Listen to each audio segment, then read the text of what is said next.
And that was the verdict earlier today. Lots to dissect. Here with me on the set is Job Janssen. He's a Berlin-based Dutch journalist with Duitsland News. His beat is right-wing populism. And joining us from the Netherlands is Professor James Kennedy. He is a historian, Dean of Utrecht University. He's an expert of contemporary Dutch history and has published extensively on changes in civil society and citizenship. A very, very good evening to you both, gentlemen. It's great to have you here with us. I want to start off with you, Professor Kennedy. Obviously, the Netherlands is a country of free speech, based on free speech. I mean, nobody refutes that. But it's also a country based on the rule of law, meaning you break a law, there are repercussions. So how do you explain to international viewers this guilty verdict and no punishment? Well, Dutch judges have a lot of latitude to determine what the actual punishment should be.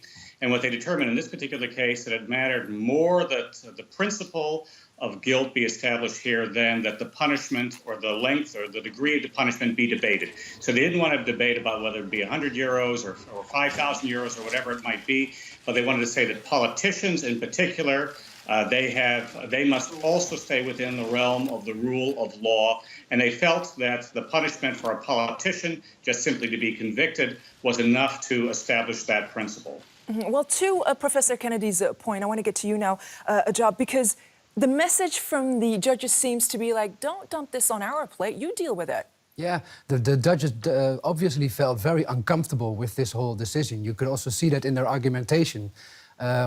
I think, in the Netherlands, we are used to having tough debates, and we can curse a little bit, and we can be rude a little bit. So there is a general understanding that political debate has to happen in Parliament. So this is also very uncommon that a judge now convicts Wilders in this case. But does that, I mean, are there no taboos in the Netherlands? Are all subjects kind of free to be discussed in inflammatory ways? I mean, well, obviously not anymore. The judge was clear on this. Wilders was convicted for discrimination of a very specific group of people. And I think the judge wanted to make a statement here saying, like, even though you're a politician, there are borders in what you can say. Now, there are limitations in what you can say. Professor Kennedy, did you want to jump in there? Please go ahead. No, well, I think the point indeed is that this has become more and more difficult to place a sanction on free speech. In the Netherlands 20 or 30 years ago, for saying such things, it would have been much easier to get a conviction, and Dutch judges would have been much more comfortable with their role. But that is no longer the case, and so in that sense, it is striking in and of itself that we did have a conviction today. All right, it is striking because this isn't the first time that Geert Wilders has had to appear before a Dutch court because of alleged hate speech. So is it difficult? Do old habits die hard, in short? Old habits, certainly, I mean, for Wilders. And I think part of the idea, and this is also, I think, what led to the discomfort of the judges, is that the notions about what decent speech is, what stays within the parameters of law, that Geert Wilders has continually tested them. And I think that they weren't somebody who were particularly anxious to see him become martyr of the free word, as the Dutch say it, and which he now has become as a result of this conviction. All right, well, let's talk a little bit more about that with you, Job, because this verdict does not take place in a vacuum. We've got this playing out against a backdrop of rising populism everywhere in Europe. I'm just wondering, in terms of with general elections coming up in March 15th in the Netherlands and the whole European Union watching that, do you think that played a role in this verdict?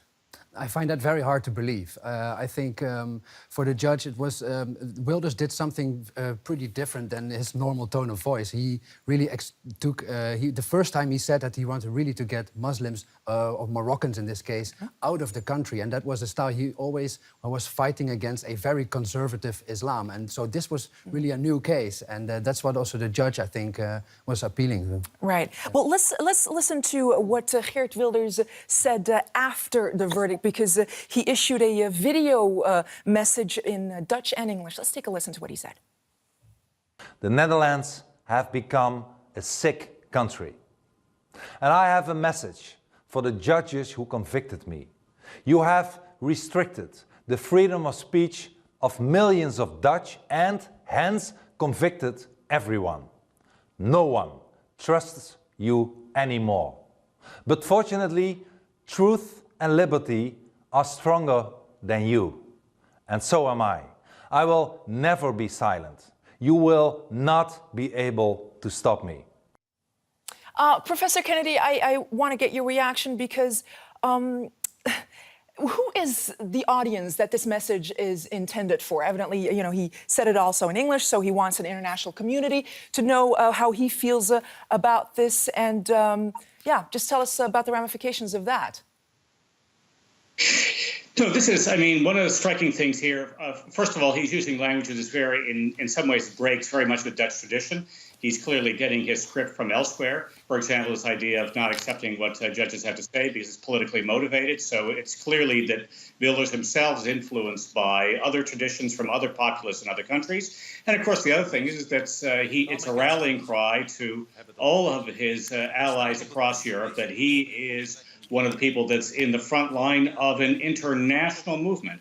And he wants to cast himself in that light. That's important for the people outside the Netherlands, but it's also that he wants to, for his Dutch voters, the people who are interested in voting for him, show that he is also an internationally important person who is fighting not just a Dutch fight, but one that is much larger. Yep, I want you to react to this as well, because if you look at the message, it's almost a generic message. You know, you take out Dutch and it could have been Trump saying it, it could have been Marine Le Pen saying it. So what did you make of it? Yeah, well, he certainly appeals to the voters. He wants to position himself as the black sheep, the one who is telling the truth but is being convicted by the so-called corrupt elite of the Netherlands. And apparently he was calling the court also a fake court. And he recently called the Dutch parliament a fake parliament because in his eyes it's only the elite, judges, academics, or very politicians. Anti-establishment message. Extremely anti-establishment, absolutely. All right, Professor Kennedy, I want to bring you back into the conversation. Sketch for us the current situation in the Netherlands, because if you look at the urban centers of Holland, they are undeniably multicultural. I mean, one of the largest cities in the Netherlands has a Moroccan-Dutch mayor, Rotterdam. What's the situation like? Are there tensions? Is this being overdone? Well, I mean, there isn't. I mean, it's not like we're talking about civil war. It's not like we're talking about serious confrontations. But we are talking about a society that is deeply divided. And we see that certainly the divide between the Western cities, which are more multicultural, for want of a better term, and other eastern, southern parts of the city that are less so. So there's a divide in the country also about people's expectations.